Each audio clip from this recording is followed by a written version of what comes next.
মেয়েদের যেমন পিরিয়ড হলে মুড সুইং হয়, ব্যাপারটা ঠিক এরকম হয়ে গেছে। এক এক সময় এক এক কথা বলা হচ্ছে, বাট যদি মাফ চাইতে হয় সেটা অফিসিয়ালি নিঃশর্ত ক্ষমা চাইতে হবে।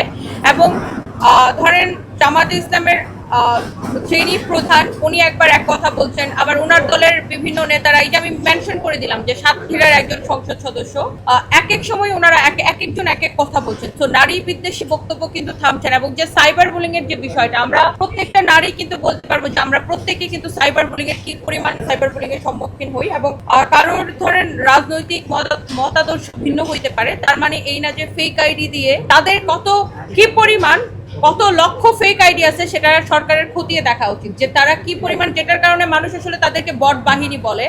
সো এই যে বট বাহিনী যাদেরকে বলা হয়, কি পরিমাণ ফেক আইডি আছে, ফেসবুকের থেকে যদি সরকার যদি তথ্য নেয় তাহলে কিন্তু এটা সঠিকভাবে এটার হচ্ছে যে যাচাই বাছাই করতে পারবে যে কি পরিমাণ ফেক আইডি। এবং এই ফেক আইডি গুলা শুধুমাত্র যে নারীদেরকে বুলিং করে তা না, এটা সবাইকে বুলিং করে। মানে তাদের মতের বাইরে যারা যায় আপনাকে বুলিং করতে পারে, তাদের মতের বাইরে যারা যায় সবাইকে বুলিং করে। তো আমরা চাই একটা মানে আমাদের যে বর্তমান যে সরকার, তারা এটার একটা ওয়ান স্টপ সলিউশন করুক।